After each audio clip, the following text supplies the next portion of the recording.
Y ahora vamos a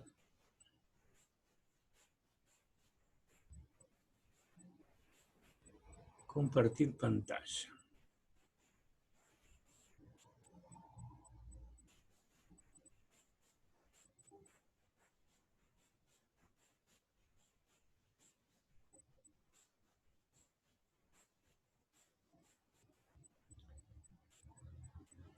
¿Ven mi pantalla? Sí, sí. Sí. Bueno, también verán al costado algunos símbolos, por supuesto. Tampoco sé yo cómo apagar mi imagen, así que estamos iguales, chicos.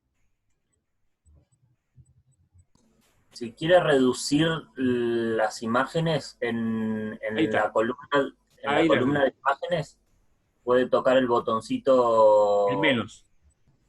El botoncito sí, menos. el menos o el del otro extremo, el que es un cuadrado con un cuadrado chiquitito más Bueno, ahí adentro. toqué el menos y desapareció todo, Ah, bien, listo. excepto un cartel que dice hablando y mi nombre.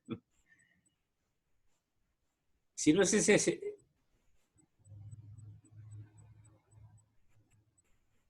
no. Bueno,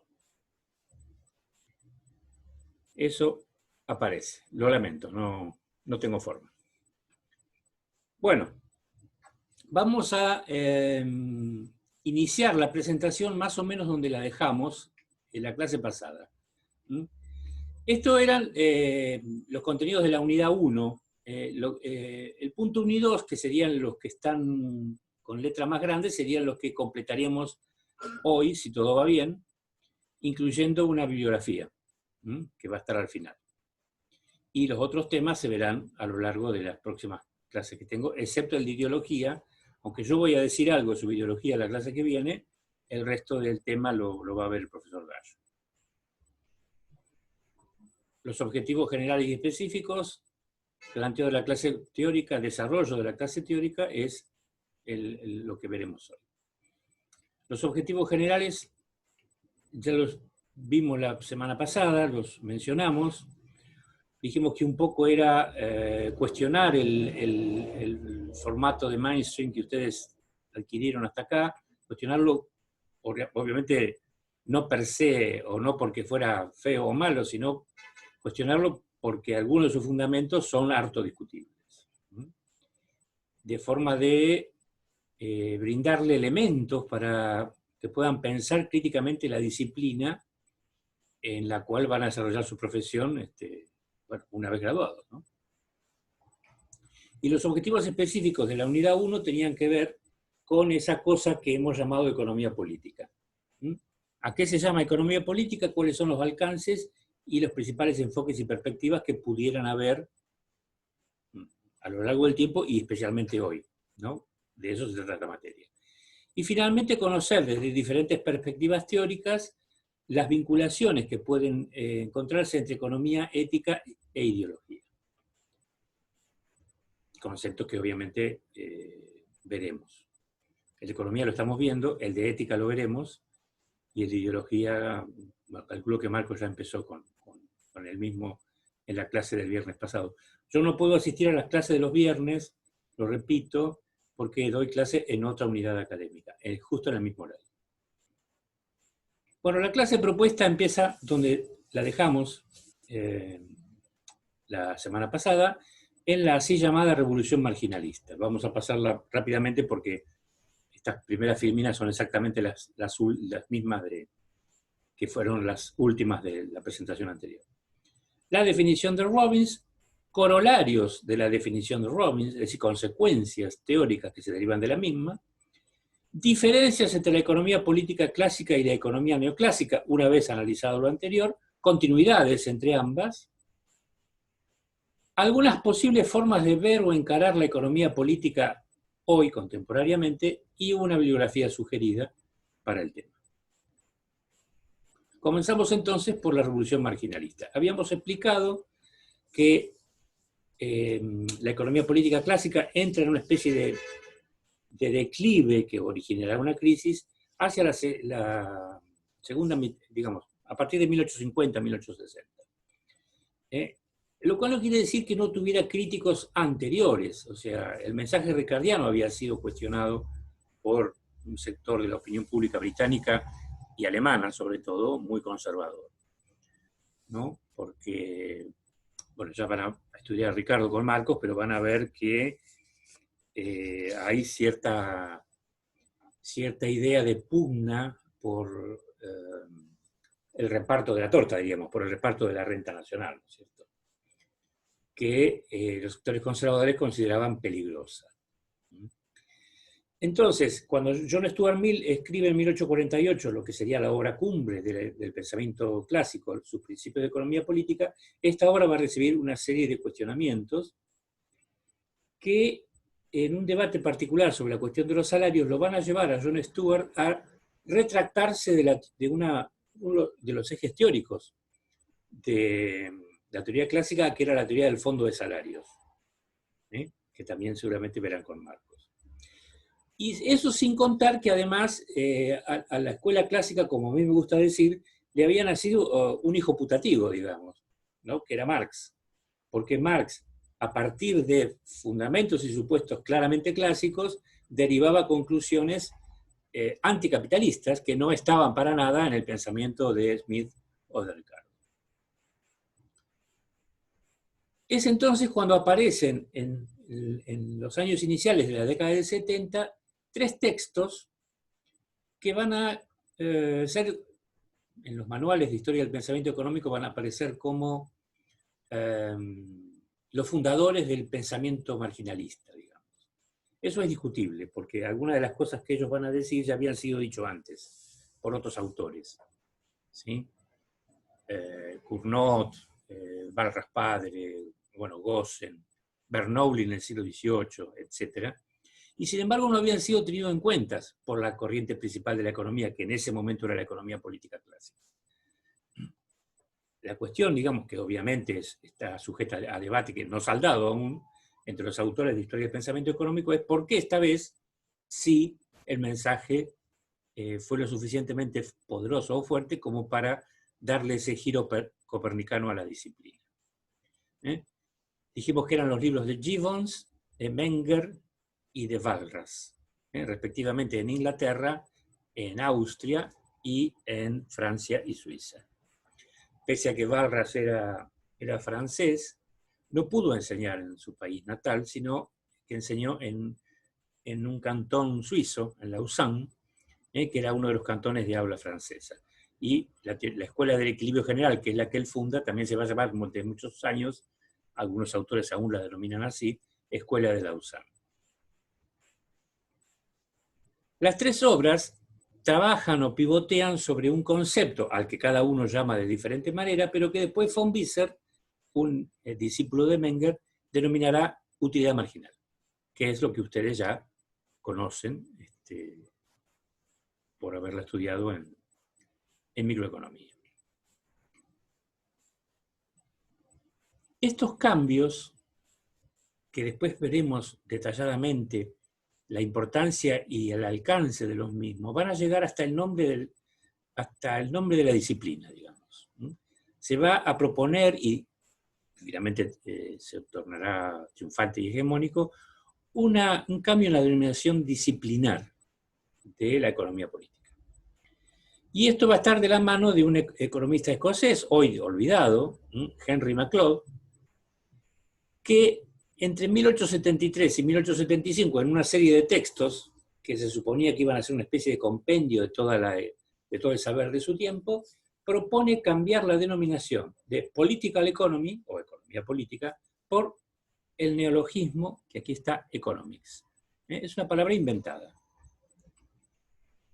El primero que va a recoger el guante, en un libro impreso, en realidad en 1879, además de la segunda edición del libro de Gibbons, como aquí está explicado en la diapositiva, también Marshall va a publicar dos textos, aunque no van a ser edición pública, sino que van a ser edición privada, para repartir entre las universidades, etc., donde también va a utilizar el neologismo economics. Es posible que Gibbons lo supiera de ahí. Y hay un error que ahora lo voy a explicar. Entonces, Gibbons en la segunda edición de su libro propone cambiar el nombre de economía política por economics y hace este fundamento que leímos detenidamente la presentación anterior. Entonces, para él, la introducción de este neologismo es análogo, dice, a la forma en que se denominan las ramas del saber importantes, ¿sí? Como mathematics, ethics, etc. Fíjese que la terminación o desinencia de la expresión es exactamente la misma. Y ese es el sentido que MacLeod quiere darle y que Gibbons recoge. Aquí menciona que también Marshall lo ha usado. Aunque en 1879 Marshall todavía no estaba en Cambridge, estaba en Bristol. Así que probablemente de donde tomé esta fuente lo hayan adaptado a después. Marshall comienza a dar clases en Cambridge en 1885. Porque el asunto fue así. Marshall es egresado de Cambridge y comienza como fellow, un cargo docente menor, mientras es soltero. Cuando se casa se tiene que ir, porque en aquel momento las reglas de Cambridge no permitían a los fellows casados.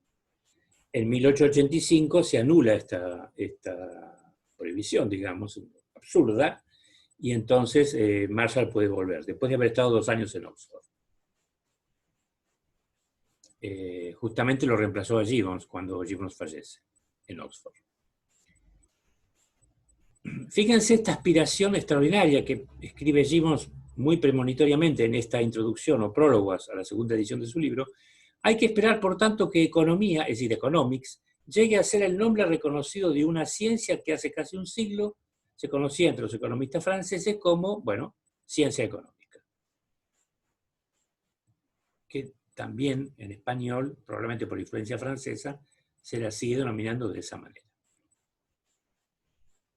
En 1890, es decir, 5 años después de empezar la enseñanza en Cambridge, Marshall da a conocer su libro, que también lleva, ya en el título, a diferencia del de Gibbons, Principles of Economics, Principios de Economía, que va a ser el manual, está estructurado como manual, va a ser un manual prácticamente durante 30 a 35 años en el sistema universitario británico y en otros.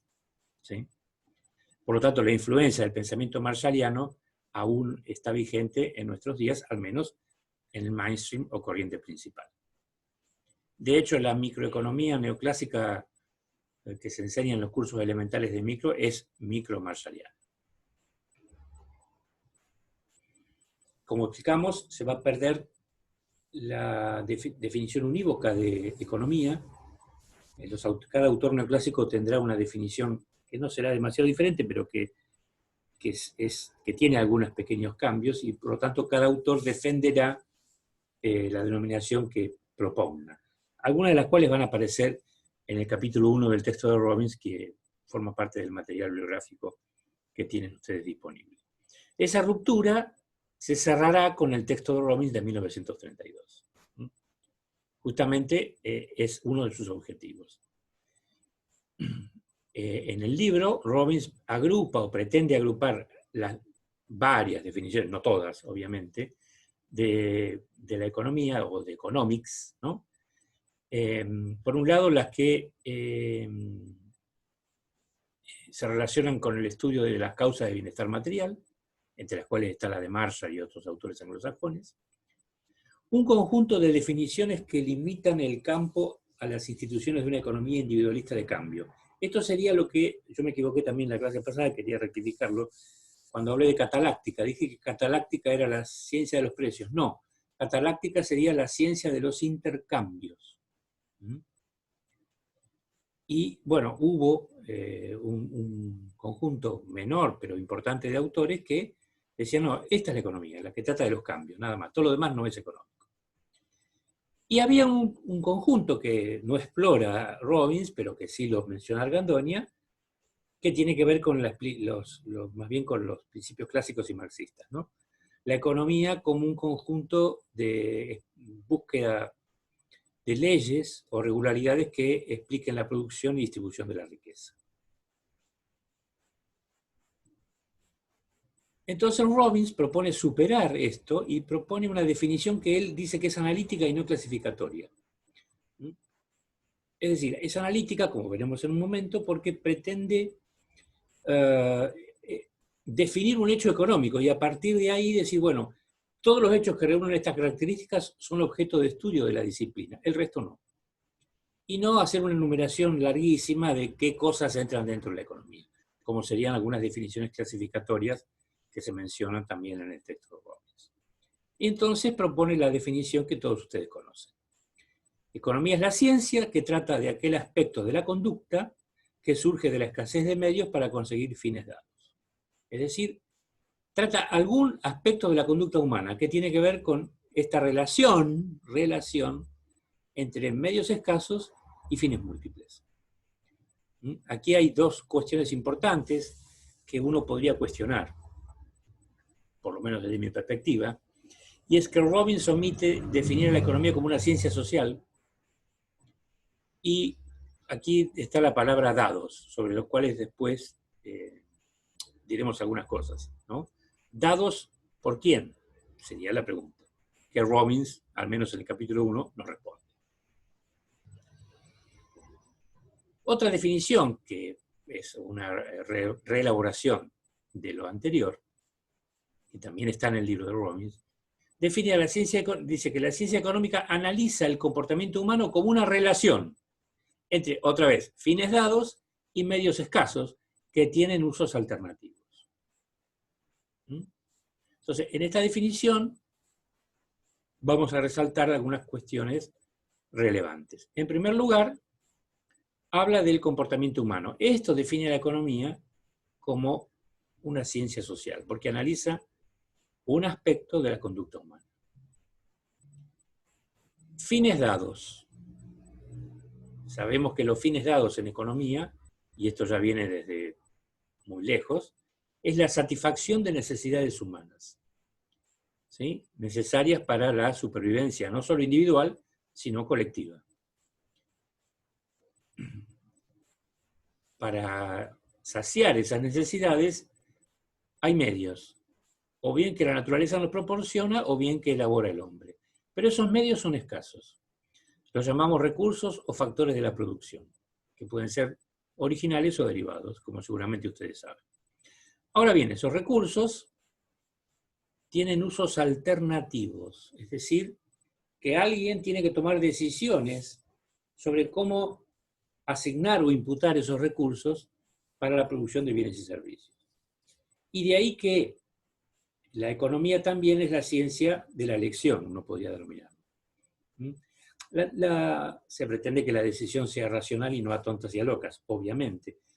Como a mí me gusta decir en los cursos básicos, la definición de Robbins contempla las famosas 3E, ¿sí?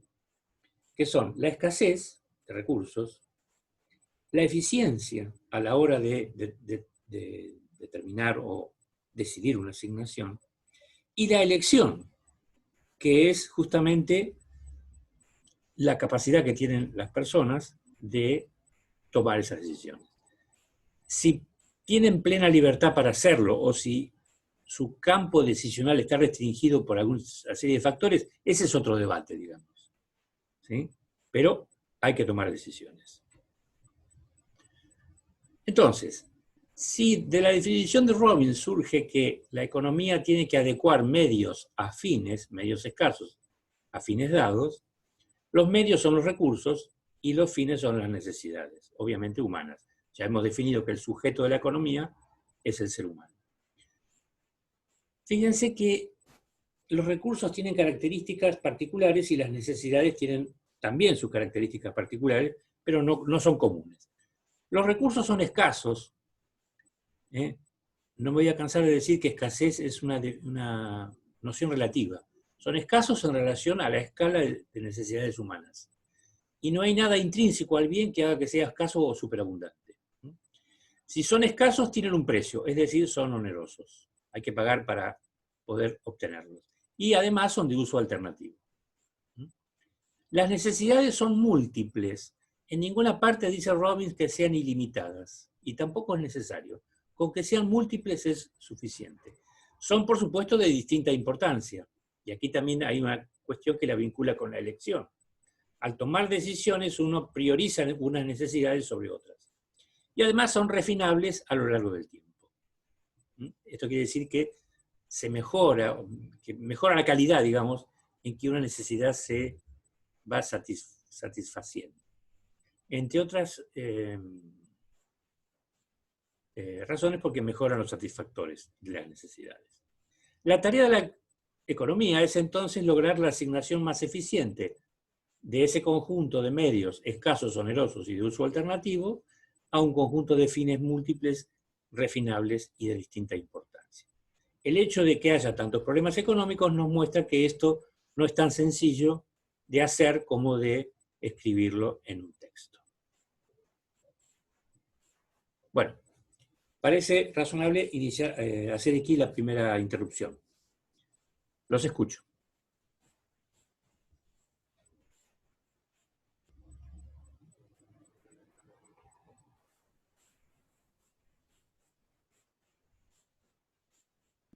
La definición de los fines o de los objetivos dados se determinan en base a las necesidades que uno puede considerar prioridad cumplir, y la determinación de esa necesidad se da por qué medios, digamos, bajo qué circunstancias se definen los medios, los fines, digamos. ¿Entiende mi pregunta? ¿Se entiende mi pregunta? Se entiende perfectamente. Ese es un punto ciego, me parece a mí, de lo que Robbins dice. Porque Robbins los considera dados. Cuando dice dados, quiere decir dados por fuera del campo disciplinar de la economía. ¿Sí? Entonces, claro, se definen en el ámbito de la política. Por ejemplo, a ver, si estamos en la administración pública, por ejemplo, pero suponete que estás en el ámbito de tenés que trabajar en una empresa. ¿Quién define los fines? El gerente. Él, sí, normalmente el gerente actúa como correa de transmisión de claro, el directorio, los accionistas, los propietarios, no sé, dependerá de la estructura de la empresa. Al interior de una familia que tiene que asignar dinero para comprar bienes para satisfacer necesidades, ¿quién decide las prioridades? La madre. Sí, bueno, como del chiste de Mafalda, esta familia funciona como una cooperativa. Sí, normalmente lo definen quienes aportan los ingresos, digamos. Y normalmente lo que pasa es el síndrome de la sábana corta, digamos, ¿no? Siempre hay alguna cosa que espera. Lo cual no quiere decir, a ver, estamos en el siglo XXI, digamos, no estamos en la sociedad patriarcal del siglo XIX. Al menos como yo conocí, en mi familia también funcionaba así cuando yo era chico, digamos, que siempre había esta cosa, papá necesito tal cosa, o mamá necesito tal otra. Sí, o sea, sí. No responde uno, vas a pedirle al otro. Había una especie de debate en ese sentido. Y salvo en familias de mucho poder adquisitivo, que decían, bueno, sí, no hay problema, te compramos todo, digamos, que obviamente son una minoría, ¿no? Según una tabla de distribución del ingreso que vi hace poco en un programa de televisión, creo que con Berkovich era, el 3% de los hogares en Argentina tenían un ingreso mensual, o sea, solo el 3% tenían un ingreso familiar, ¿no? Familiar mensual de 150.000 pesos o más. Con lo cual se puede vivir bastante bien, digamos, sin pasar privaciones. Ahora, cuando descendés en la escala, resulta que más de la mitad estaban entre los 30 y los 40.000 pesos. Vos decís, bueno, para una persona sola alcanza, sí, pero para una familia tipo no alcanza en absoluto. Entonces está claro que ahí hay que asignar, dejando de lado alguna necesidad que va a quedar, no como dice la teoría neoclásica, en el límite deben quedar todas igualmente insatisfechas. No, algunas van a quedar más insatisfechas que otras. Me temo, por lo menos como yo lo veo, ¿no? O sea, ¿quién define los fines? Para mí, el que tiene el poder. Y esto claramente es extraeconómico en el sentido en que la economía neoclásica sí lo entiende. ¿Mm? Por ejemplo, el gobierno ahora presentó el proyecto de presupuesto 2021. Sí. ¿No? Bueno, ahí yo no lo conozco, te aclaro que no lo vi, pero ahí hay una estructura, hay una estructura de distribución de erogaciones, ¿verdad? Sí. Ahí están fijando prioridades. O sea, están tomando decisiones supuestamente racionales en el sentido de Robbins. Asignar recursos escasos para satisfacer necesidades múltiples. Si lo logran o no, será otro debate, digamos, pero eso es lo que están haciendo. Claro, pero digamos, el orden de prioridades se va readaptando bajo las condiciones.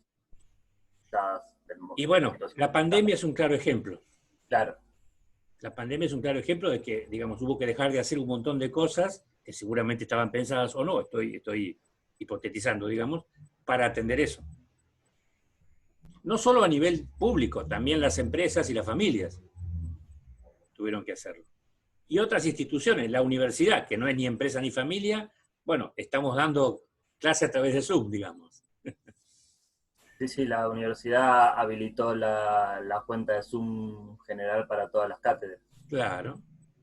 Pero también es un recurso escaso, o sea, Bedelía, que la administra, no puede asignársela simultáneamente a todas las cátedras. Claro. No alcanza para eso, tiene que hacer toda una planificación, digamos. Tiene un límite de aulas abiertas, digamos. Por ejemplo.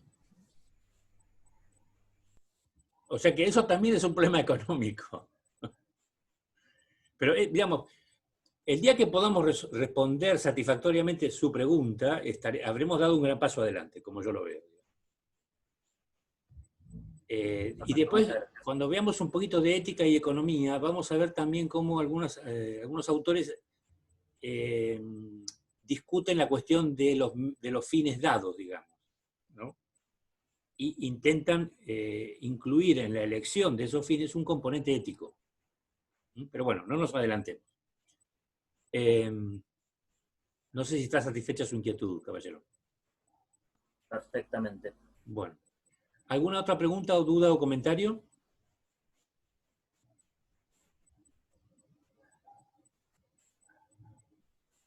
Bueno, ¿puedo seguir entonces? Sí. En el material bibliográfico que ustedes tienen está un capítulo de este autor italiano, Claudio Napoleoni. Napoleoni es un autor, bueno, ya falleció hace unos años, muy interesante, porque siendo de origen marxista, sin embargo, valoraba la economía ortodoxa, digamos,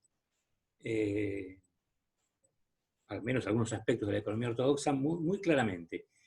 Y al inicio de la década del 60 da una serie de conferencias en la RAI, en la Radio y Televisión Italiana, y estas después, reelaboradas, constituyen este librito que se llama Historia del Pensamiento Económico en el siglo XX, del cual ustedes tienen que leer un capítulo, o un fragmento de un capítulo.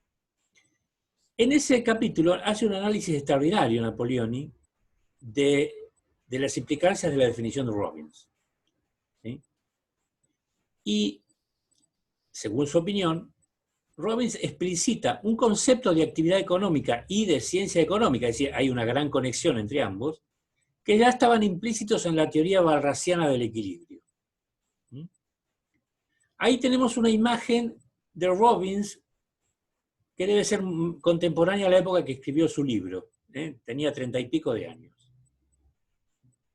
Una imagen poco frecuente, porque si uno se fija en internet, aparece la imagen de Robbins ya anciano, digamos, el glorioso anciano Sir Lionel Robbins, ¿no?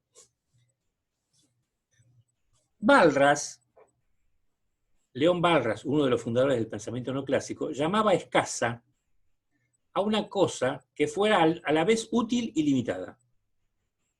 Útil, es decir, que proporcionase utilidad en el sentido en que nosotros entendemos esa palabra, y limitada, es decir, escasa respecto a las necesidades de la misma. De hecho, eso es lo que Walras hereda de su padre, que también fue economista, en la palabra rareté, que era el nombre con el cual él denominaba la utilidad marginal.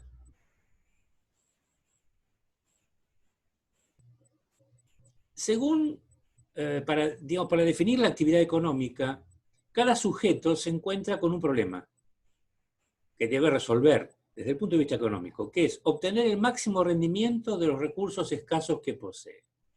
Así, un consumidor que tiene una renta debe distribuirla entre la compra, digamos, de una serie de bienes y o servicios de forma de maximizar la utilidad derivada de la satisfacción de necesidades. Un productor que tiene un ingreso para poder utilizar los recursos, los factores productivos, los tiene que también adquirir, porque los factores tienen un precio, obviamente, de forma tal de optimizar la combinación para producir la mayor cantidad posible de bienes o servicios. Un ahorrista que tiene un recurso excedente y que tiene que seleccionar su cartera de inversiones también tratará de hacer unas colocaciones de forma tal de optimizar su rendimiento. ¿Sí? La naturaleza del problema es la misma. Ahí tenemos la imagen clásica de Robbins, ya veterano, digamos. O también, esto de maximizar, también puede verse desde el otro punto de vista. Conseguir un resultado dado con el mínimo consumo de medios. Serían dos caras de la misma moneda. Medios o recursos. Entonces, esta tradición de la teoría de la escuela walrasiana, que Robbins conoce en la London School of Economics, porque Walras no se había traducido al inglés. ¿Sí? Así que acá yo no estoy seguro, pero tengo dos hipótesis. O bien Robbins conoce la obra walrasiana a través de Hayek, que se la lleva del continente, o bien la conoce por un librito de la década del 20 de Bowley, que trata de introducir los conceptos walrasianos en Gran Bretaña. ¿Por qué? Bueno, porque Walras y Marshall se habían peleado. Entonces, como Marshall era hegemónico en Cambridge, había bloqueado todo intento walrasiano de ingresar a Gran Bretaña, por lo menos mientras él tuvo la primacía en materia económica como el principal teórico británico. Entonces, esta tradición le sugiere a Robbins la búsqueda de una definición, como dije antes, analítica y no clasificatoria del hecho económico, es decir, de los hechos que serían de incumbencia de la economía. Entonces, no hay que elegir ciertos tipos de hechos o conductas, sino que hay que elegir aquellos aspectos de la conducta humana que tendrían esa naturaleza. Entonces, según dice Napoleoni, Robbins precisa, y esto está en el capítulo que ustedes tienen que leer, lo que serían las condiciones necesarias y suficientes para que una acción humana, cualesquiera, sea susceptible de consideración económica. Van a ver que, si estas son las premisas, digamos, la solución de la cuestión, que es la definición, las considera claramente. Estas condiciones son 4, tal como las enuncia Napoleoni. Primero, que los objetivos, es decir, los fines, sean múltiples. Segundo, que tengan distinta importancia. O sea, tienen que ser muchos los objetivos y además tienen que ser de distinta importancia o jerarquía. Es decir, algunos deben tener prelación respecto de otros. Porque si todos tuvieran la misma importancia, no sería necesario elegir. Por otro lado, que los medios sean limitados o escasos en relación a los objetivos y que los medios sean susceptibles de usos alternativos, como ya expresamos. Se dan cuenta que estos conceptos están explicitados claramente en la definición de Robbins. Napoleoni dice que falta un elemento esencial a este aspecto económico del comportamiento humano, que es la posibilidad de elegir, con las restricciones que yo señalé hace unos minutos. No es casual que uno de los libros más famosos de Friedman se llame Libertad de elegir. Por supuesto que, bueno, según él, en el capitalismo la libertad de elegir es cuasi absoluta. Bueno, no, yo creo que no es así, pero no importa. Eso es, admito que es opinable. En consecuencia, solo cuando los medios para conseguir los fines son escasos y aplicables a usos alternativos, y los objetivos son ordenables según su importancia. Aquí está la importancia de esta cuestión de que los objetivos sean de distinta importancia. Quien hace la elección puede establecer un ordenamiento, una escala de prioridades, ¿sí?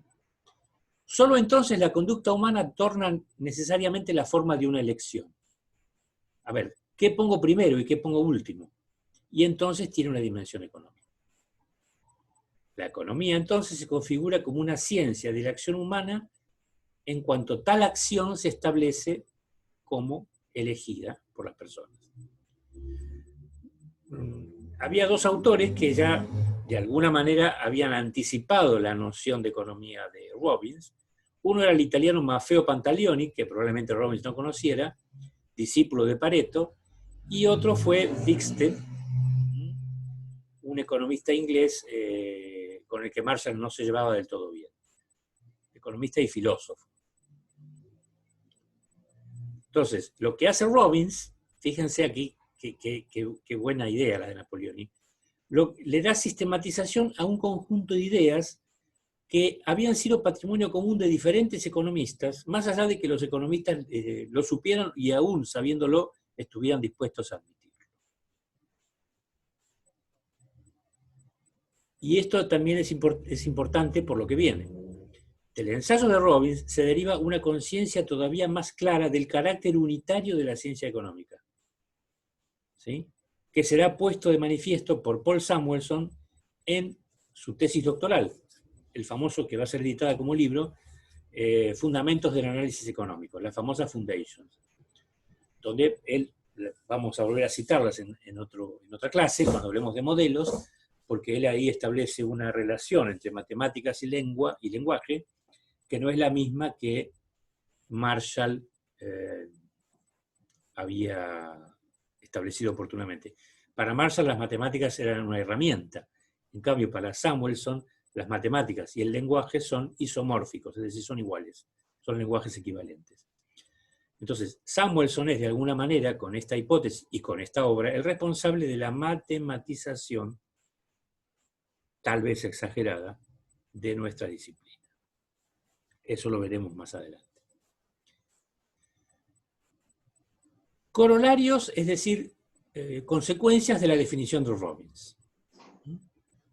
Según nos dice Napoleoni, hay numerosas consecuencias de la definición, pero hay tres en particular que son importantes, no solo para la investigación, sino también por las implicancias que tienen en materia de política económica. Y ustedes seguramente, aunque no hayan leído todavía el texto de Napoleoni, pueden intuirlas. Por un lado, la idea de la economía como una ciencia deductiva.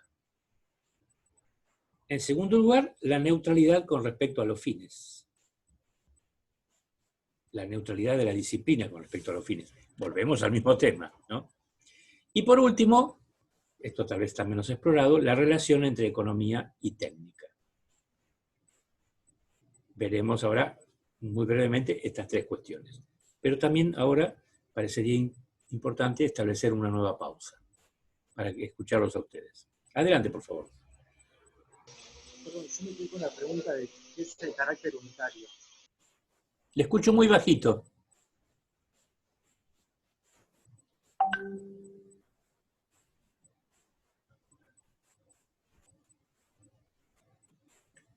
Sí, perdón, es que me vino un café. Sobre el carácter unitario de la ciencia económica, no entendía a qué se refería. El carácter unitario está dado por el principio de la maximización o de la minimización.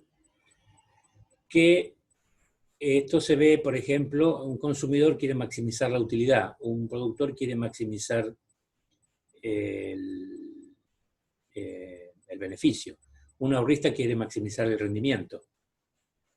Y podríamos citar otras posiciones o posibilidades.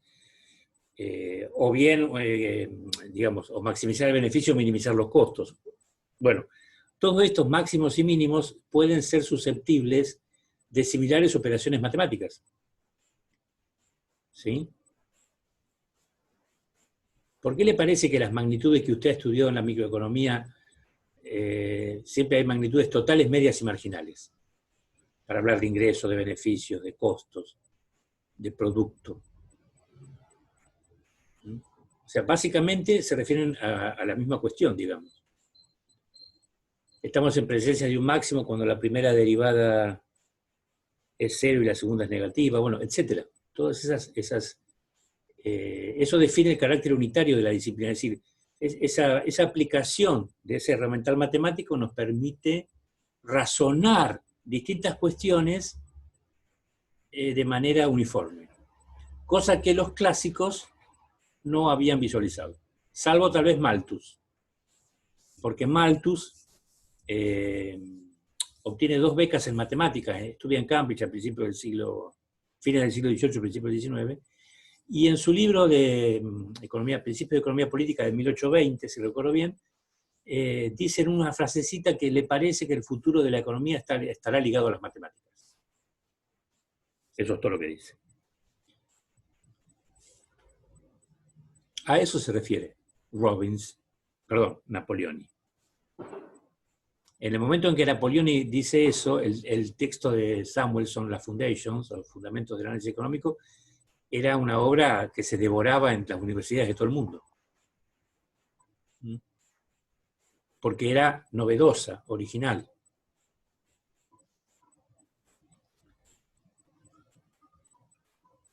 No sé si aclaré u oscurecí la cuestión. Perfecto, gracias. Bueno. ¿Algo más?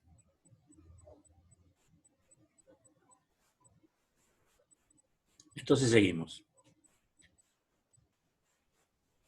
Bueno, la economía como ciencia deductiva, que sería el primer corolario de la definición de Robbins.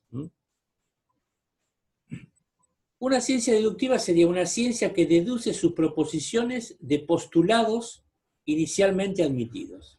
Postulados cuasi axiomáticos, digamos. Esos postulados serían hechos a la manera fisiocrática, digamos, ¿no? Simples, evidentes e indiscutibles, hechos de la experiencia. No pueden cuestionarse, digamos.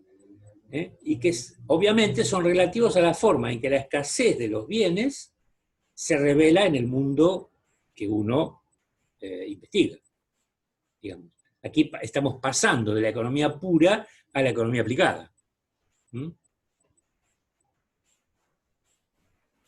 Entonces, a juicio de Napoleoni, esto lo dice Napoleoni, la economía asumiría características análogas a las de lo que se llama en física la mecánica racional, donde las conclusiones se derivan de estos postulados o axiomas.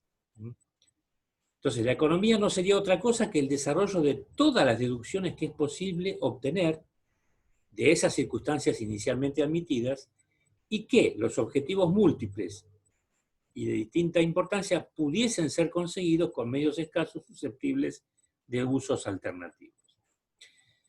Tengan en cuenta que esto fue escrito en los 60. Esto, a mi juicio, esto aquí opino yo, debería ser completado con el aporte que la inducción le da a la contrastación de los modelos económicos. Ustedes aprendieron seguramente que cuando se hacen modelos, más allá de las hipótesis sobre la conducta de las personas, o de los agentes económicos, perdón, el modelo remite a una realidad, o sea que hay un componente inductivo importante. Este es un viejo debate en la historia de la economía. Por ejemplo, Smith era inductivista. En toda la riqueza de las naciones, para cada afirmación que él hace, él se siente obligado a poner un ejemplo, extraído de libros. Por ejemplo, cuando habla del estado primitivo y rudo de la sociedad, del que van a ver con Marcos Gallo, que dice, aquel estado primitivo y rudo de la sociedad que precede, o sea, que es anterior a la apropiación de la tierra y a la acumulación de capital, él pone como ejemplo un libro de los hermanos Ulloa, donde narran sus aventuras, digamos, por lo que es en ese momento lo que hoy sería Argentina, que en aquel momento era una posesión española, ni siquiera era virreinato, ¿no? Las vaquerías, la caza de vacas, que era ganado mostrenco, digamos. Entonces decía que el único costo de capturar ese ganado era el salario, o el costo del trabajo. Porque no había que pagar renta a la tierra, porque esa tierra era de nadie, digamos. En realidad era la corona, pero bueno, al no estar explotada, no había apropiación, digamos. Y, según Smith, no se usaban medios de capital para esa labor. Eso es discutible, pero bueno.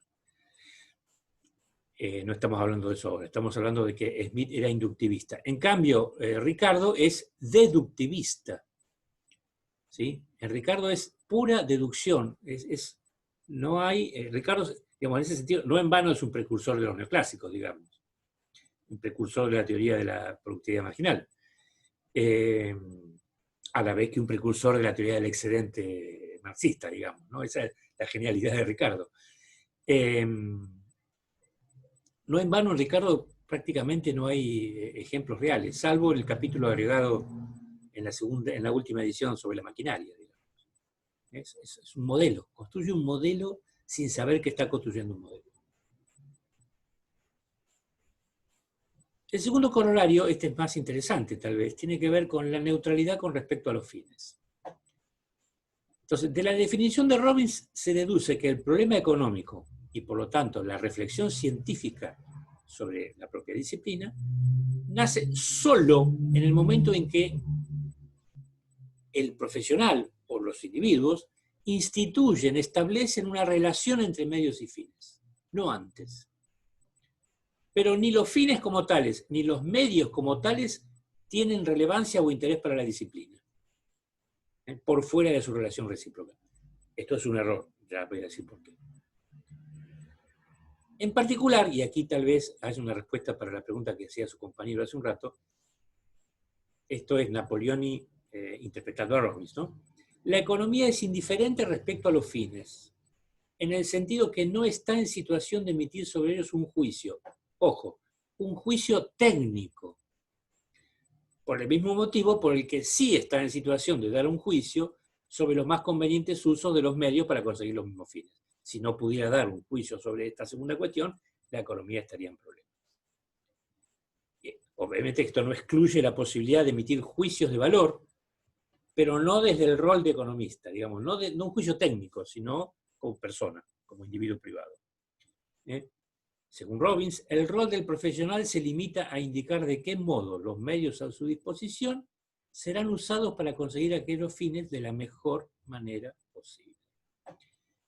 Esto, y aquí voy a hablar yo también, para mí es peligrosísimo. Y aquí tiene que ver con el tema de quién da los fines. Les voy a poner dos ejemplos hipotéticos, pero que seguramente sucedieron. ¿Sí? Un joven economista graduado en Alemania en 1943,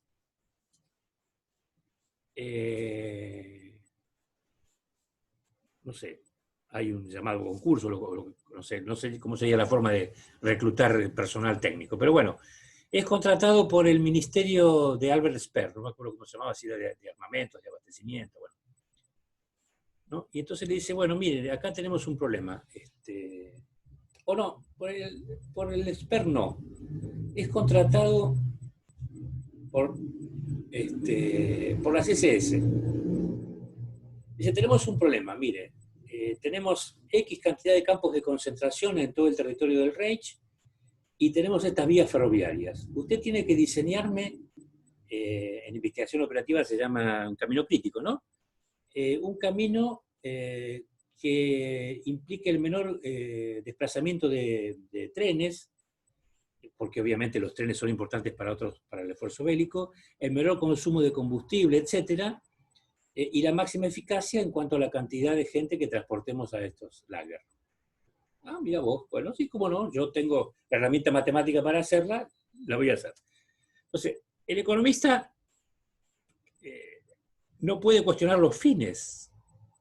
Y a la semana le entrega una cosa y dice, bueno, esta sería la mejor disposición.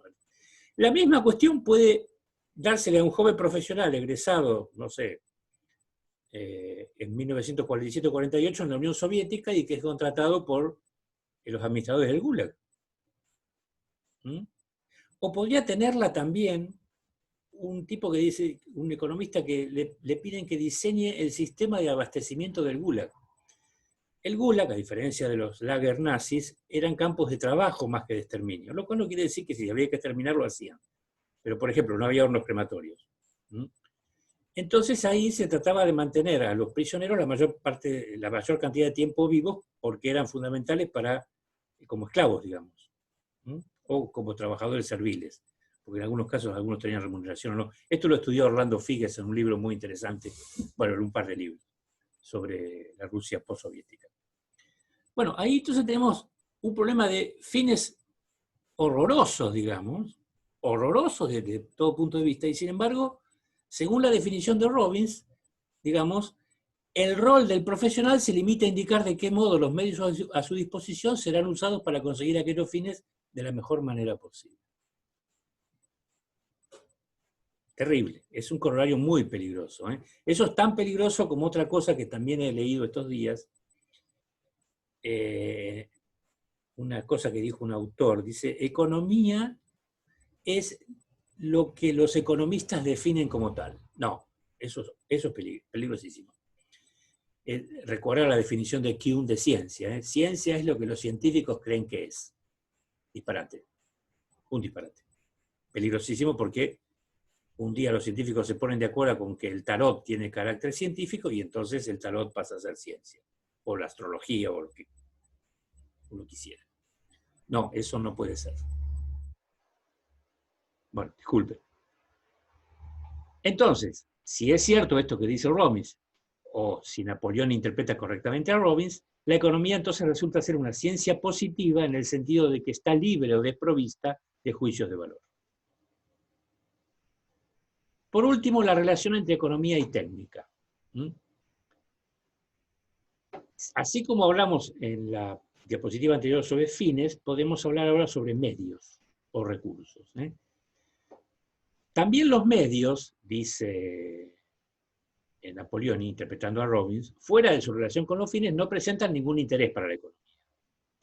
Y esto permite determinar una diferencia entre economía y técnica que, a juicio de Robbins, hasta ese momento estaba confusa. Para este autor, entonces, ahora, después de dar esta definición, la distinción resulta más que clara. La técnica se ocupa de la idoneidad, es decir, de la aptitud o capacidad de los medios para alcanzar fines. Pero en cambio la economía valora esos mismos medios, no por su idoneidad, sino en relación a su escasez y en relación al orden jerárquico que hemos establecido, o que se ha establecido, perdón, para los fines susceptibles de ser alcanzados con esos medios. Es decir, lo que se llama el óptimo económico sigue siendo patrimonio de los economistas, según esta definición. ¿Por qué digo que esto y lo anterior es peligroso? Bueno, porque Robbins obviamente escribe en la década del 30, cuando ni siquiera existía la palabra ecología, no estaba acuñada, que es otro neologismo.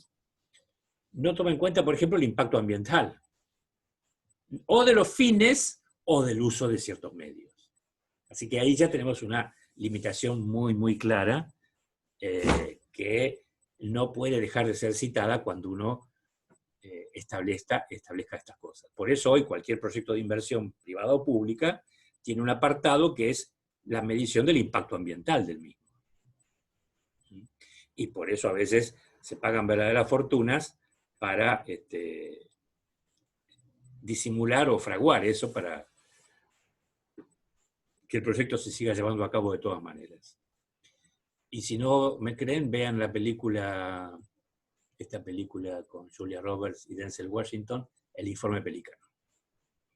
Bueno, parece oportuno hacer ahora otra interrupción. Al joven que me preguntó sobre el tema de los fines, bueno, hablamos un poquito más de los fines. No sé qué opinión tiene usted sobre eso. ¿Se escucha bien ahí?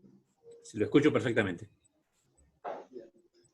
O sea, un fin no podría ser hoy maximizar beneficios minimizando el coste ambiental. O sea, como que los fines en el capitalismo a lo largo del tiempo fueron cambiando, esta vez dándole más importancia al impacto ambiental, como en conformidad a la definición esta de Robbins.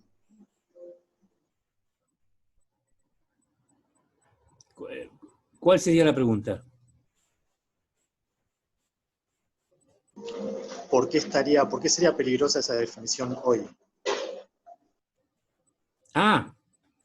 Sería peligrosa porque al ser necesario evaluar el impacto ambiental, la economía tiene algo que decir sobre los medios y tiene algo que decir sobre los fines, que no es valorativo, sino que es técnico.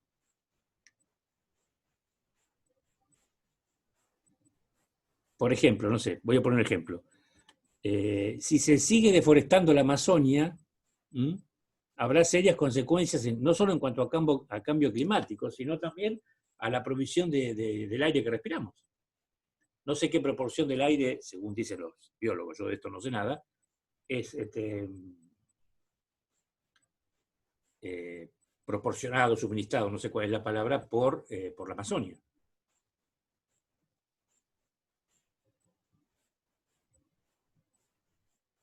O el calentamiento global, digamos. Si sigue subiendo la temperatura del planeta, recuerde que no para la economía ambiental, pero sí para la economía ecológica, la Tierra es una sola, digamos, es una unidad, ¿no? La concepción Gaia se llama. Gaia significa tierra en griego. El calentamiento global no va a afectar a, no sé, Groenlandia y la Antártida, va a afectar al planeta completo si sube el nivel de las aguas. Bueno, ¿qué efectos puede causar eso? No tengo la menor idea, pero obviamente que van a ser efectos importantes. Vivo en una ciudad costera, digamos, ¿no? Con que suba 3 metros el nivel promedio de las aguas oceánicas, toda la planta baja de mi casa va a estar, y tal vez hasta una parte del segundo piso, del primer piso, va a estar cubierto por el agua. Ni hablar de la pampa húmeda, digamos. Vastas zonas de la pampa húmeda van a quedar sin ser explotadas. Y eso tiene una implicancia económica. Y eso puede tener que ver con los fines, no lo sé, o puede tener que ver con los medios, con una explotación irracional de los medios. Voy a poner un ejemplo del pasado. La deforestación de Santiago del Estero, de los bosques de madera dura para construir durmientes del ferrocarril, durmientes de la vía de tren del ferrocarril. Hoy Santiago del Estero es un desierto. Cuando tenía bosques tan grandes y densos como los de la selva negra alemana, según dicen todos los viajeros de los siglos XVI y XVII.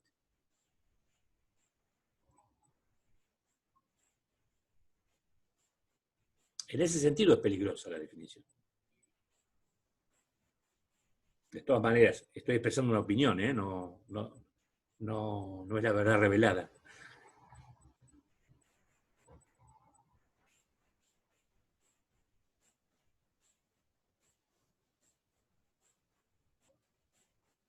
Lo escucho. Sí, por mi parte, perfecto. Perdón, ¿por qué? Que entendí. O sea, no, a ver, y esto en general para usted y para los demás. A mí me interesa que me entiendan, no pretendo que estén de acuerdo con lo que yo digo. ¿Se entiende? Pretendo que entiendan lo que yo quiero decir cuando hago tal o cual afirmación. Pero tienen toda la libertad del mundo para estar radicalmente no conformes o en desacuerdo con lo que yo pueda decir, digamos. Recuerden también que esto es la opinión, obviamente yo lo pongo acá porque comparto la opinión de Napoleoni sobre lo que dice Robbins, ¿no? También después de haber leído el texto de Robbins. Pero obviamente puede haber otros autores. De hecho, en los 80 y 90 surgió toda una corriente que cuestionaba el rol de Robbins como epistemólogo de la economía, digamos, ¿no? Pero bueno, está fuera de nuestro interés por ahora. ¿Alguna otra pregunta? Yo tenía una consulta con lo último que explicó, Sí, de técnica y de economía. sí. O sea, la técnica mira los medios para alcanzar los fines y la economía también, o sea, como que incluye también la escasez y la importancia, digamos. ¿Sería así? Digamos, la técnica estaría también esto, digamos, en la época en que Robbins escribía no había ingenieros industriales. Y hoy los ingenieros industriales están en condiciones de determinar tanto la idoneidad de los medios como mensurar su escasez en relación a los fines. Porque esos ingenieros, además de tener el conocimiento técnico que los economistas normalmente no tenemos, conocen de economía. Es más, en muchos casos la entienden mejor por su gran uso de las matemáticas. Bien, entonces Digamos, está bien eso que la técnica estaría, a ver, estaría en condiciones de los ingenieros, por ejemplo, no industriales, pero los ingenieros o los tecnócratas o lo que fuera, estarían en condiciones de determinar lo que se llama en microeconomía el óptimo técnico. Para producir tanta cantidad de esto, esta combinación es la mejor. El economista dice, sí, puede ser, pero no alcanza la plata para pagar, porque esa combinación es intensiva en el uso de tal factor que es muy caro, porque es escaso, por ejemplo. Por lo tanto, claro, bien, es como que amplía un poco más. sí. O sea, en el momento de Robbins todavía no estaban los ingenieros y tenían como... Ingenieros industriales, ojo. Sí, sí, entiendo, sí, que tienen la parte matemática más clara, se refiere. A ver, una reflexión, no sé si vengo encaminado. También implica una valorización del fin por los costos que implicaría también el fin buscado. Sí, pero es una valorización técnica, no es ética, digamos. No tiene Claro. juicio de valor. Si es simplemente por los costos, no es valorativa, no es decir, este fin es inmoral o va contra los intereses de tal sector de la población, o etcétera. No, esto es inalcanzable, no se puede. Claro, pero en términos de economía política, la valorización de un fin, que digamos, el fin está determinado por el interés del gobierno, que representa intereses de sectores o de la totalidad de la población, la valorización del fin también tiene un peso en ese sentido. Absoluto. Si hablamos, por ejemplo, de los fines que están implícitos en el presupuesto, sí. Claro. El presupuesto lo hacen quienes gobiernan, digamos. En una democracia gobierna la mayoría. Podrán no gustarnos, pero bueno, es la mayoría, digamos. Claro. Tampoco ser mayoría o minoría implica criterio de verdad, digamos. Es simplemente la mayoría. No conocemos otro sistema por ahora, digamos. ¿No? Usted cursó, sí, teoría social y política. Sí, sí, sí. Ahí seguramente habrán visto formas de gobierno a lo largo del tiempo, los tipos de Sí. gobierno, digamos. ¿O no los vieron? Sí, sí. Recuerdo igual poco, pero sí. Bueno, o sea, digamos, siempre es preferible un gobierno, a ver, representativo hasta ahí, ¿no? Representativo hasta ahí de una mayoría, que un gobierno representativo o de una minoría o de una sola persona, digamos. Claro. La tipología clásica de tipo de gobierno la estableció Aristóteles hace 2500 años. Tres casos puros, que eran monarquía, aristocracia y república. Entonces, sí. La monarquía, el gobierno de uno. Sí, la aristocracia, la aristocracia, el gobierno de pocos. Lo que pasa es que aristo significa los mejores. Sí, sí, los poderosos, sí. Sí, los mejores según quién, esa es la pregunta que yo siempre me hago, ¿no? Y república era el gobierno de los ciudadanos. Ojo, no la república en el sentido de Montesquieu, con división de poderes, no, eso viene mucho después. No, en sentido de Grecia y Roma, en la época en la que... Sí, esa forma de gobierno después tenía las corrupciones. Claro. La corrupción de la monarquía era la tiranía.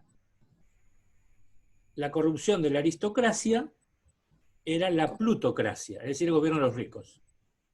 Y la corrupción de la república, y lamento decirlo, Aristóteles, era la democracia, que en el sentido aristotélico era el gobierno de los más pobres.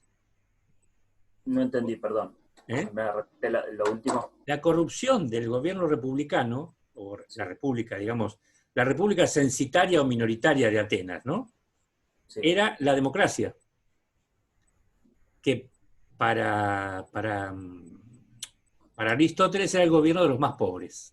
Claro, porque es el... Claro, está bien. Obviamente Aristóteles era un aristócrata y no le gustaba esto.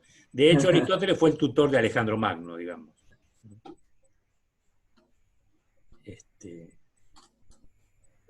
Y obviamente, a juicio de Aristóteles, hombre de poca fe, diríamos, la democracia iba a degenerar inevitablemente en la demagogia.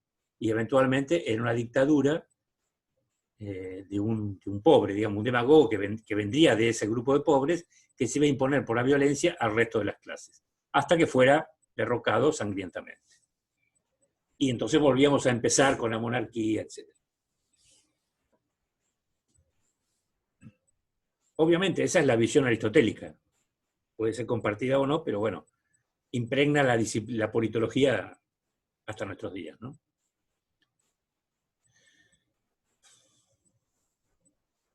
¿Más preguntas? ¿O comentarios o reflexiones? Por mi parte, no.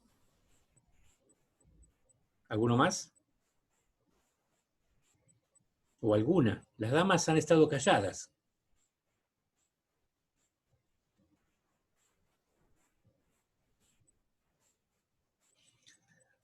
Bueno, tomaré eso como una invitación a continuar. Diferencias entre la economía política clásica y la economía neoclásica. Esto es una elaboración a partir de un material que está en el campus virtual, que lo particioné, lo cual me llevó algún tiempito. Bueno, no importa. Esta es una tabla de doble entrada, ¿no?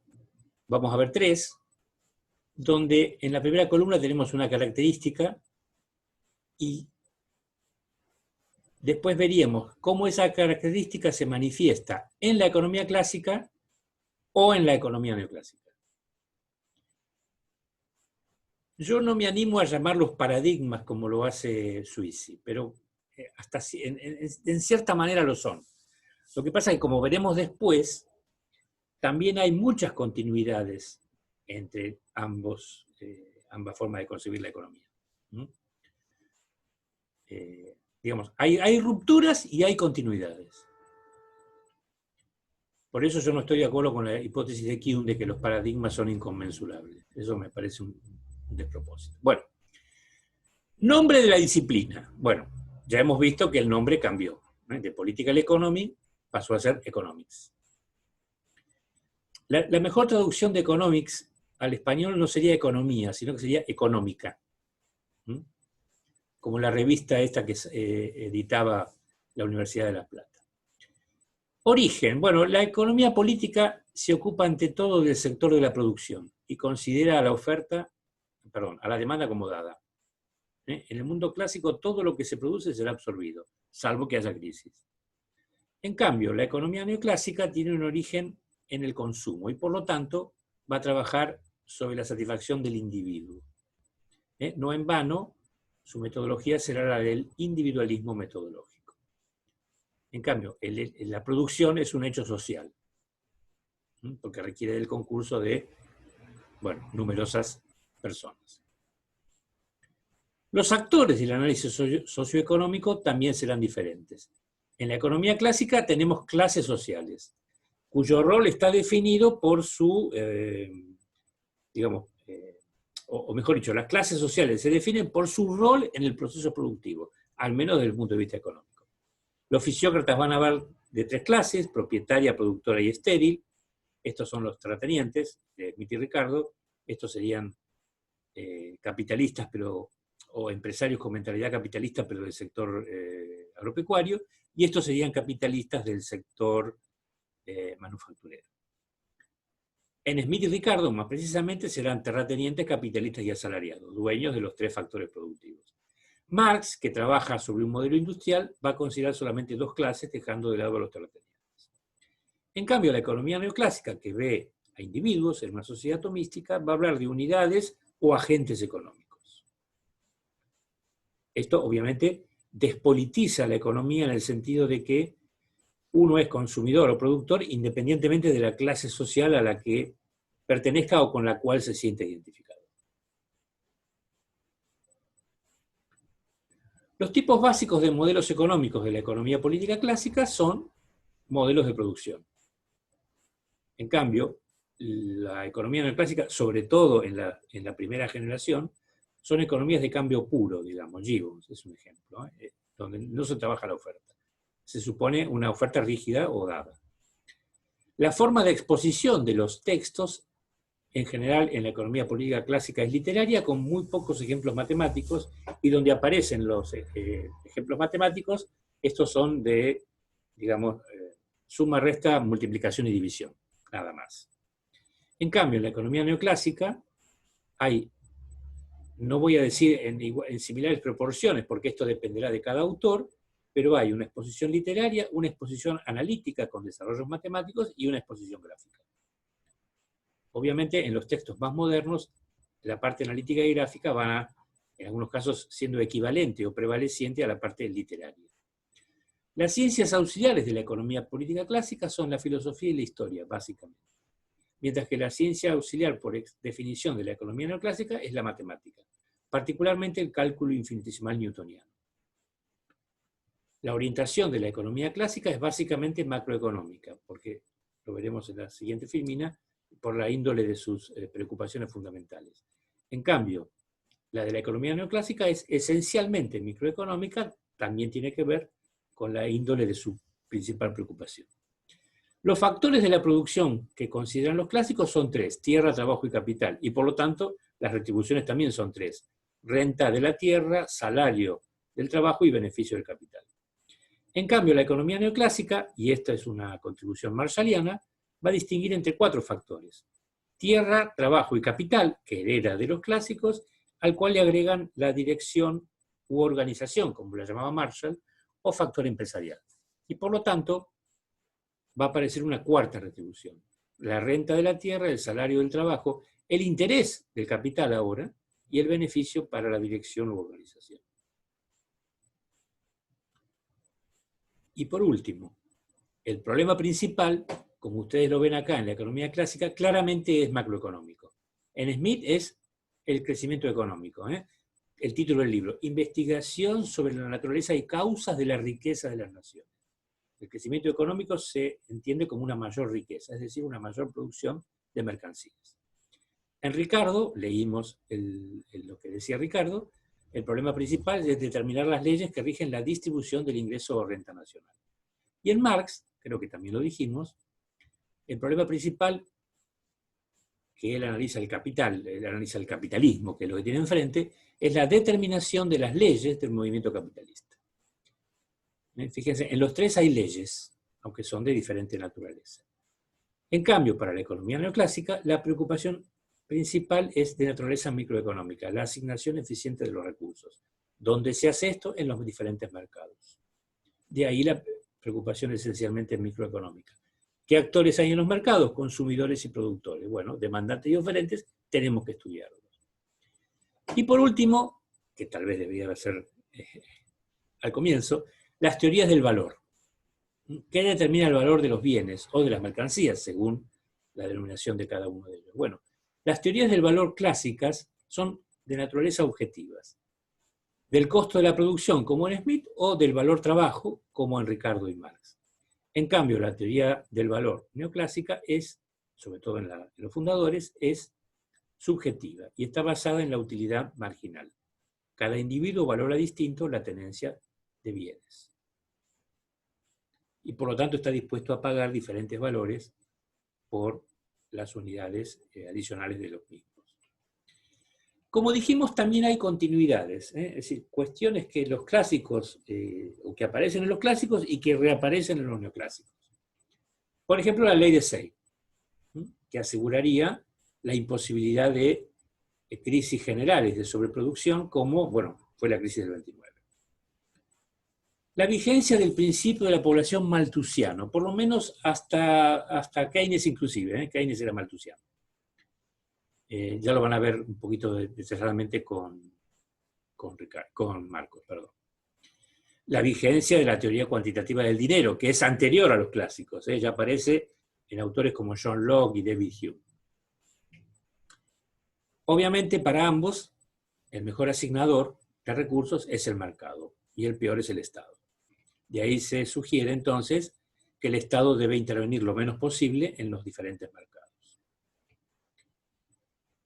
Ambas escuelas ven con resquemor a los sindicatos, ya que los mismos atentan o atentarían contra la libertad contractual. Comparten la idea ricardiana de los beneficios que otorgan las ventajas comparativas y eso es una hipótesis, ¿no? Una teoría, y por lo tanto son devotos de un hecho que es la división internacional del trabajo. La división internacional del trabajo se sustenta en la teoría de las ventajas comparativas. Por lo tanto, proponen la libertad en el intercambio entre las naciones, el libre comercio, no solo a nivel de cada una de las naciones, sino entre naciones. También creen en las ventajas de una tributación moderada. Esto de la tributación moderada no solo tiene que ver con el impulso a las actividades económicas, obviamente una tributación elevada atenta contra salarios y beneficios, aunque depende del tipo de imposición que hablemos, pero acá hay otra cuestión también. Una tributación moderada permite sostener un Estado pequeño.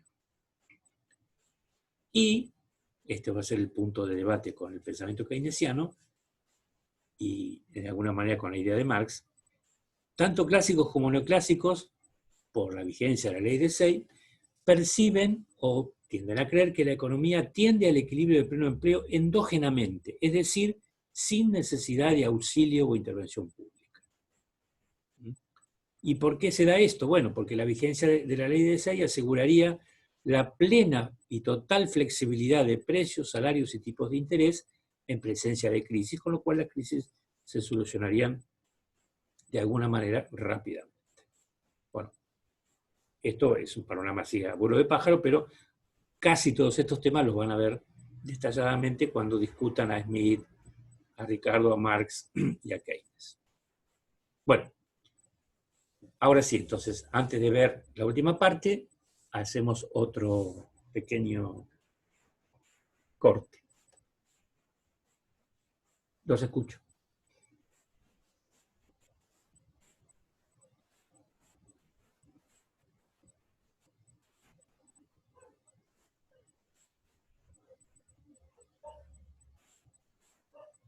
¿Hay comentarios?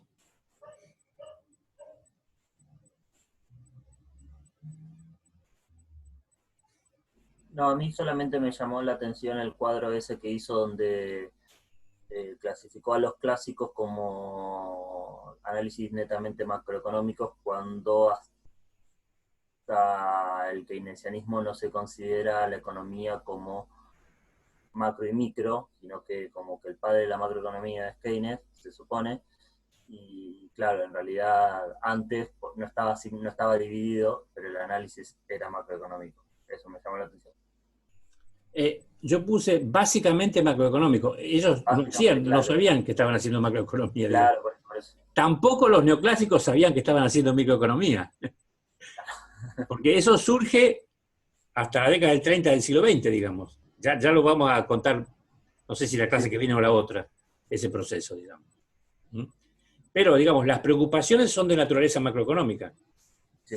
De hecho, los modelos de reproducción simple y ampliada del capital de Marx son macroeconómicos, porque considera la economía como un todo, bueno, la economía industrial, ¿no? Como un todo, por ejemplo. No sé si los da Marcos esos. Él da los modelos de circulación, los de reproducción no estoy seguro. ¿En qué momento se empezó a utilizar la palabra macroeconomía explícitamente? Según Fernández Paul, la palabra macroeconomía también es un neologismo. Y la acuñó un economista escandinavo, que fue el primero que ganó el mal llamado premio Nobel, Ragnar Frisch, en 1900, justo el mismo año que Robbins escribe su libro, en 1932.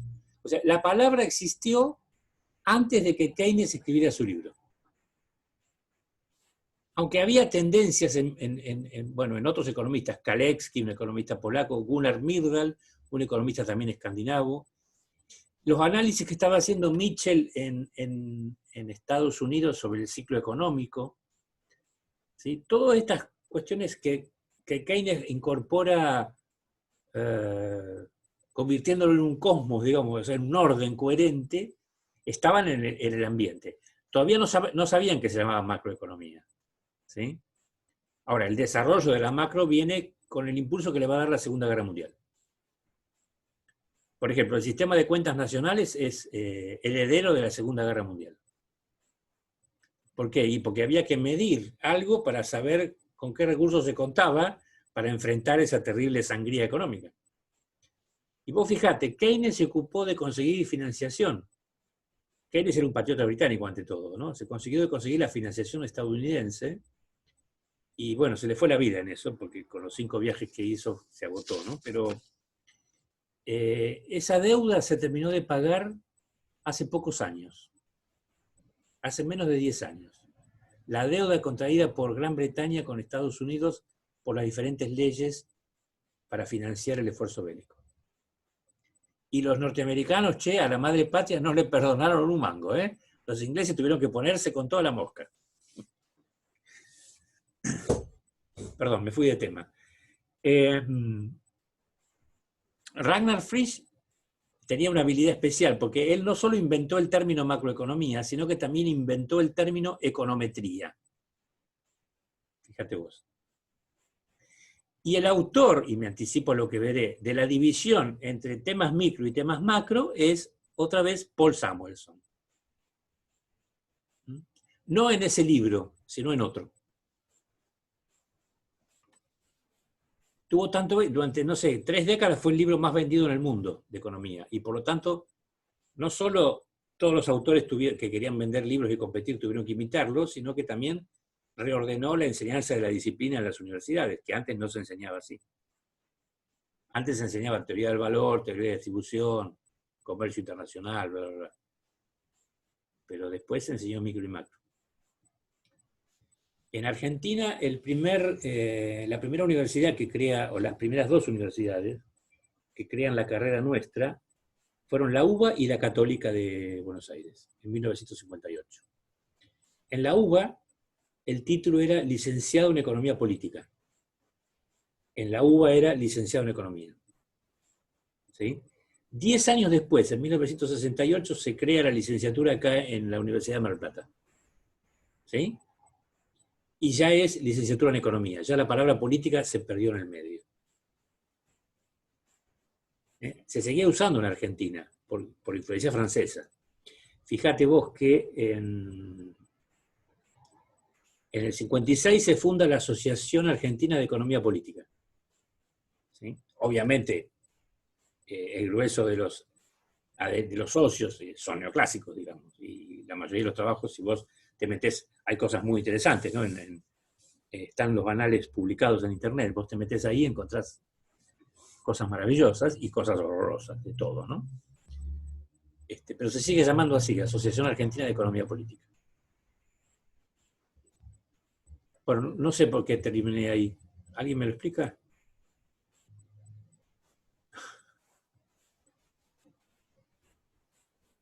Por la pregunta de ¿desde cuándo se empezó a hablar de macroeconomía? ¿No? ¿Fue así? Sí, sí. Una señorita estaba hablando, muy bien.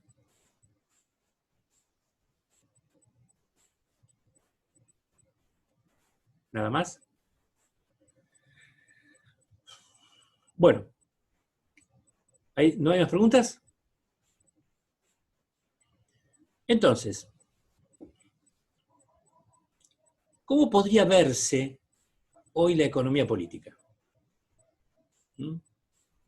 ¿O a qué uno podría referirse cuando dice economía política en vez de decir economía o ciencia económica? ¿Sí? Estas son algunas de las posibilidades, y no creo que sean todas. ¿Sí? Por ahí Marcos dice otra definición diferente.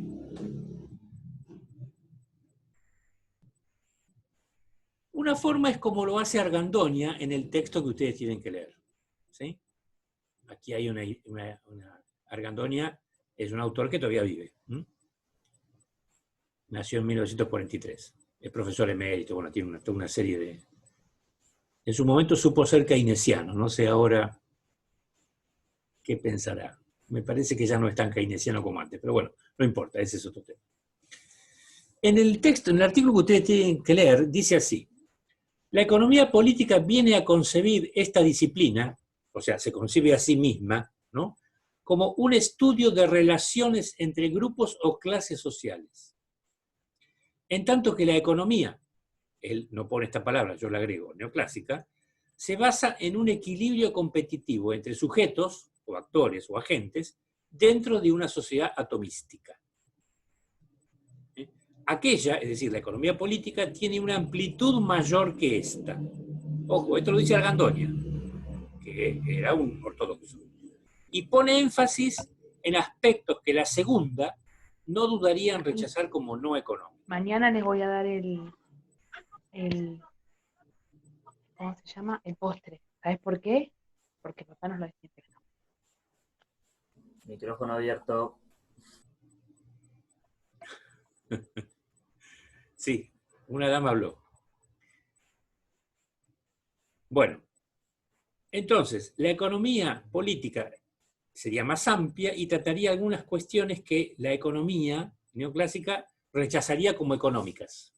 Las consideraría extraeconómicas. No nos dice Argandoña cuáles. Vamos a ver si más adelante podemos establecer eso.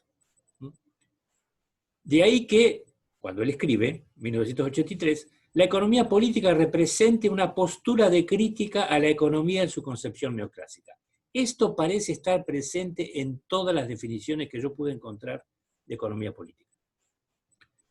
Tal la ejercida por marxistas, institucionalistas, modernos radicales, y yo le agregué acá, él no los incluía, los regulacionistas, sobre todo los franceses, que también verán, si tienen tiempo, con Marcos.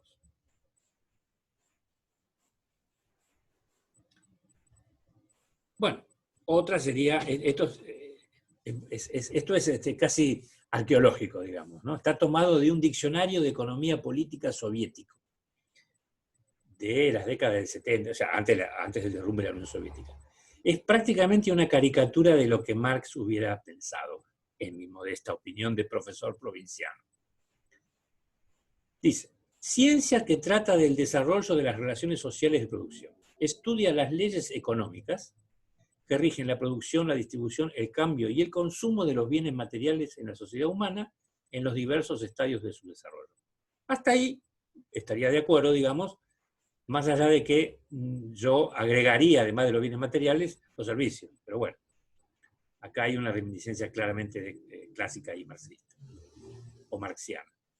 La economía política es una ciencia histórica, sí. Revela las condiciones y causas del origen, evolución y cambio de unas formas sociales de producción por otras más progresivas. Yo diría, intenta revelar. Si lo puede hacer o no es otro debate.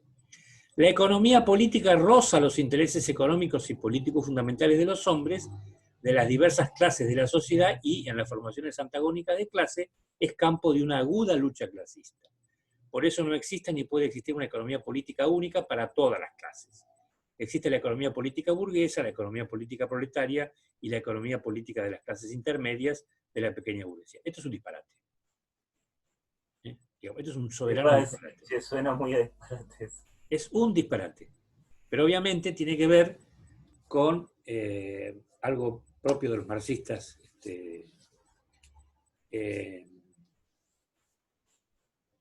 Poco antes de morir, Marx escribió en una carta algo así, dice: todo lo que yo sé es que no soy marxista, puso, ¿no?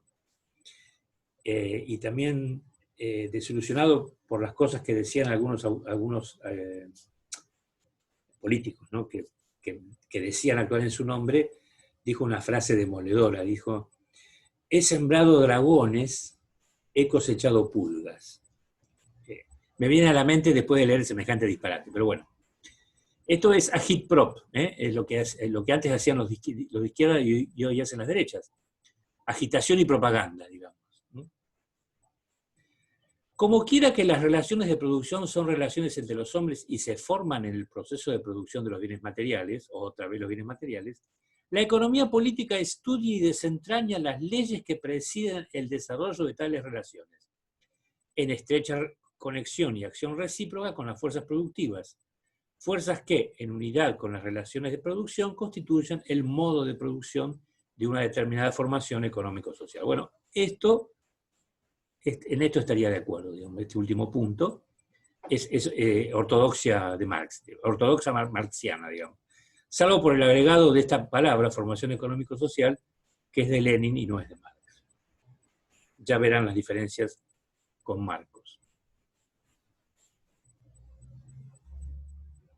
Bueno, también existe lo que se llama nueva economía política, ¿sí? Que toma de la economía política tradicional lo que se llama hoy interdisciplinariedad. Esta nueva economía política trata interdisciplinariamente una pluralidad temática. Fíjense, la lógica de la acción colectiva, Olson, la economía política del desarrollo, el control electoral, la organización de las actividades legislativas, la burocracia pública, la regulación de los servicios, la provisión de bienes públicos y la toma de decisiones en los sistemas políticos, utilizando la metodología de la economía neoclásica. Es decir, es una extensión de la metodología, del individualismo metodológico neoclásico, a este conjunto que obviamente tiene que abarcar conjuntos humanos y no solamente meramente individuos. Pero tiene en cuenta a los actores políticos en forma individual y o actuando colectivamente. Por eso el tema de la lógica de la acción colectiva. En grupos tales como los votantes, la administración, partidos políticos y grupos de interés. Arrow, por ejemplo, sería un ejemplo típico de esto. Buchanan, la escuela de la regulación pública, que no es lo mismo, o public choice, que no es lo mismo que la escuela regulacionista francesa, son dos cosas diferentes. Esta no es la perspectiva que adopta la materia nuestra, digamos, ¿no? Pero ustedes deben saber que esto existe. ¿Por qué utilizan el término nueva economía política? Bueno, se eligió porque argumentan que el método puede considerarse un heredero en la ciencia social moderna de la economía política clásica. Tengo mis dudas, pero ellos lo dicen.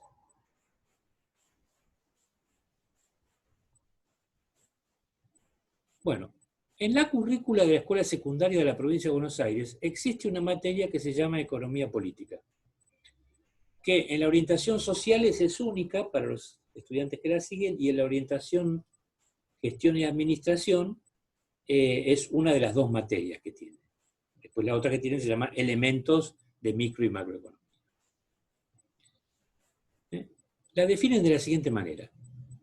Una ciencia social que tiene por objeto el estudio del conjunto de fenómenos que son relativos a la producción, la distribución y el consumo de los bienes elaborados por una sociedad. Este es un refrito de la definición clásica, digamos. Le sacan la palabra materiales, le sacan la palabra leyes y se refieren a los tres campos de la economía política de los que hablaba Juan Bautista Say: producción, distribución y consumo. Le corresponde el estudio de las necesidades materiales de una organización social y su satisfacción. La organización de la producción, la circulación de los bienes, lo agregan acá, la distribución de la riqueza, entre otros fenómenos. También se denomina economía política al sistema que constituye el objeto de esta ciencia. Dicho de otro modo, es la ciencia que estudia el conjunto de leyes y tendencias, esto parece más razonable, que rigen la producción de mercancías y la acumulación de las riquezas en una sociedad. Aquí tenemos un problema que tiene que ver con cuál sería la definición de mercancías de las que estamos hablando. La estoy pensando en el sentido ricardiano marxista como bienes producidos para ser vendidos. Por lo tanto, es una disciplina que estudia las relaciones sociales de producción y sus condicionantes, así como el conjunto de las relaciones sociales que se llevan adelante con relación a los procesos productivos. O sea, claramente es una ciencia histórica. o historicista, si ustedes quieren, que se diferencia de la economía neoclásica, que no lo es. Se pretende ahistórica.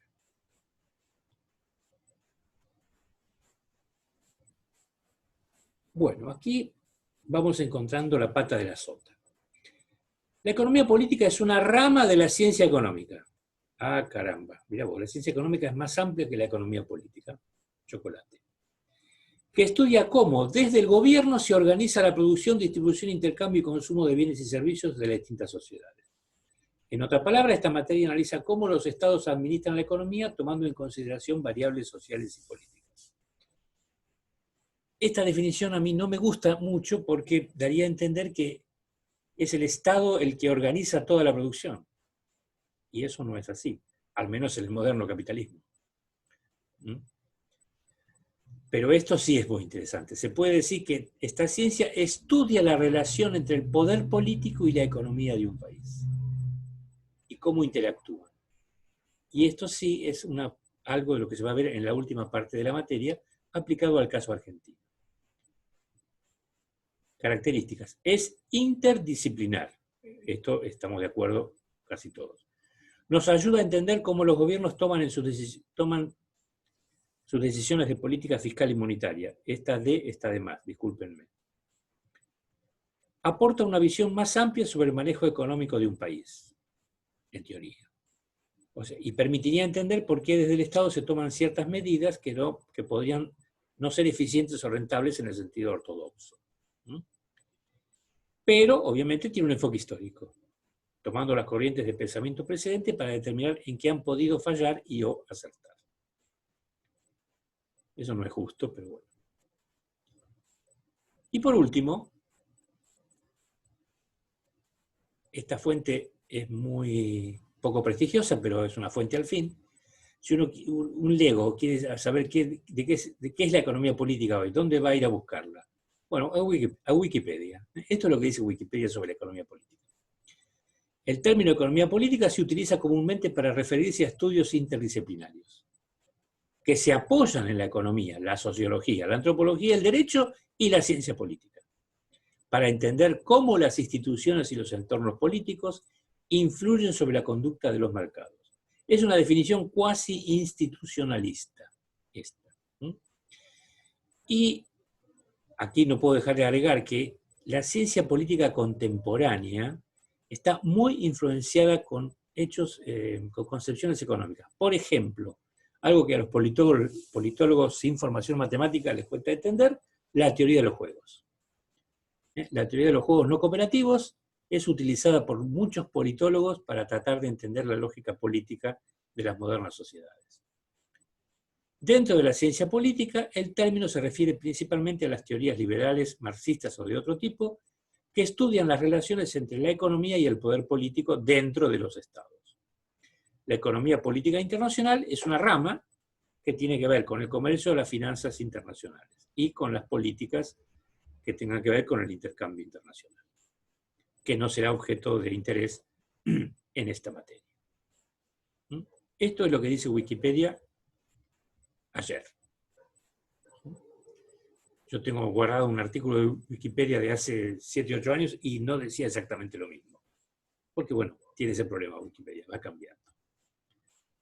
Bueno, aquí vendría la bibliografía, pero antes de presentarla, si a ustedes les parece, haríamos el último intervalo para preguntas, dudas, consultas o comentarios. Nos quedan 10 minutos para finalizar la clase.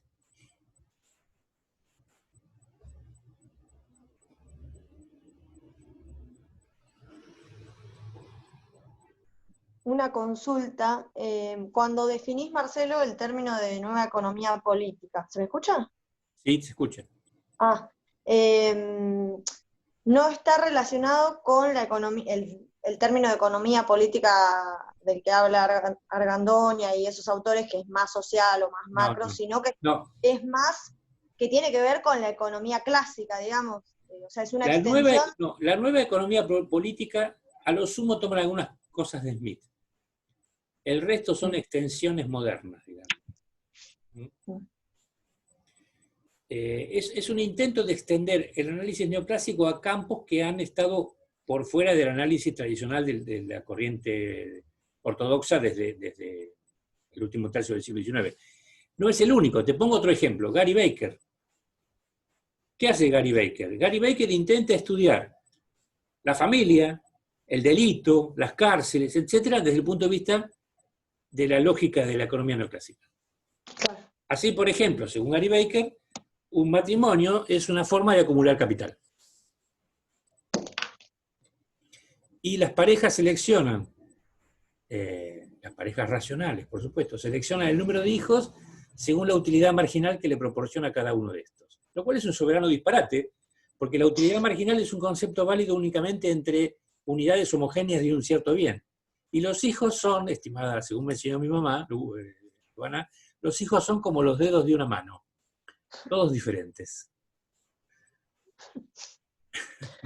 Claro, Pero bueno, lo que entiendo como que lo que hace es trasladar esos modelos, mercados, todo lo que se ve en la economía clásica y neoclásica, a la o sea, traspolarlo a la sociedad, cosa que no funciona, obviamente, pero digo, como que hace esa extensión, digamos. efectivamente, de eso se trata. Por ejemplo, Olson, cuando habla de la lógica de la acción colectiva, ojo, tiene cosas muy interesantes. Para poder hacerlo se ve obligado, fíjate vos, este artificio, a modificar porque obviamente cuando vos llevas a cabo una acción colectiva, significa que además de vos mismo, te interesan los otros. Entonces, él dice, lo que pasa es que esas personas incorporan el altruismo en su función de utilidad. Bueno, una vez, si vos aceptás esa premisa, entonces adelante y seguimos con el análisis neoclásico sin ningún tipo de problema. Claro. Lo que no puede explicar, me parece, es una opinión personal, es por qué a veces hay acciones colectivas que salen bien y otras que fracasan. Digamos, obviamente tiene una serie de explicaciones, pero me parece que no todas son satisfactorias desde mi humilde punto de vista. Hay un par de tesis, podés buscarlas, tesis de graduación, ¿no? de colegas, que están hechos sobre la base de la teoría de la acción colectiva. Están en el centro de documentación. Bárbaro. Después está, bueno, todo el tema de la paradoja del voto, y la irracionalidad, ¿cómo lo llaman? Los mercados electorales, digamos. O sea, ven la cuestión electoral como si fuese un mercado. Sí.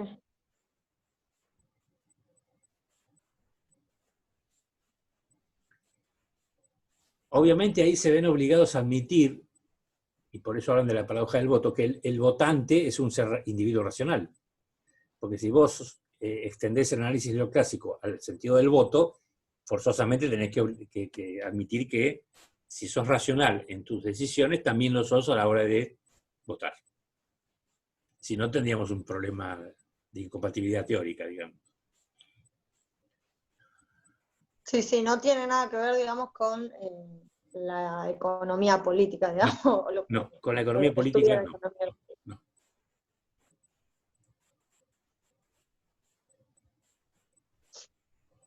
¿Algo más?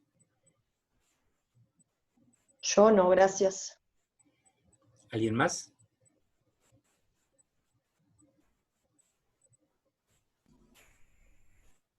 Me estoy quedando ya sin público. Bueno, la bibliografía básica para estas dos presentaciones está en el programa que está subido al campo virtual. O sea, son los textos de Argandoña Ramis, de Mill, de Napoleoni y de Robbins. Obviamente Mochoni Baker está añadido porque tomé una definición, esto no hace falta consultarlo. Pero hay una bibliografía de profundización. Bueno, obviamente el diccionario de la Real Academia, que lo usamos, un artículo de Pablo Levin, muy, muy pesimista sobre la economía política, en una revista que probablemente está en internet, la revista Enoikos. Bueno, y los textos de Gibbons, el artículo de Mirón Pérez, que acaba de subir Francisco, los textos de Gibbons, Ricardo y Seid, de los cuales fueron tomados algunas de las citas que aparecieron en la presentación anterior. Yo de acá, digamos, les recomendaría como lectura complementaria de lo que se ha visto el artículo de Mirón Pérez. Al menos en la primera parte, ¿no? Donde habla bien claro de lo que es el oikos, digamos. Después, cuando ya se mete en la cuestión de género, digamos, ahí digamos, es ajeno a nuestro interés. Obviamente se puede leer como material de consulta, es muy interesante lo que dice, pero es ajeno a nuestro interés.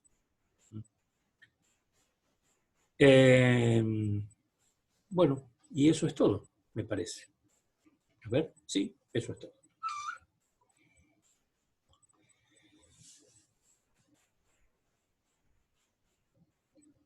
Yo me parece que hay un texto que no está en las plataformas esa del CESES. ¿Cuál Y de es? la bibliografía tuya no están subidos al campo. Después me voy a fijar bien cuál era, pero yo saqué la bibliografía y había uno que no estaba. No me acuerdo bien ahora Bueno, cuál era. escribime, vos tenés mi correo en el campus y escribime. Sí, Yo le pedí a Panky que suba el material. sí, pero yo no lo vi que lo haya No, subido. todavía no lo subió. Está el de Marcos, toda la parte de Marcos está.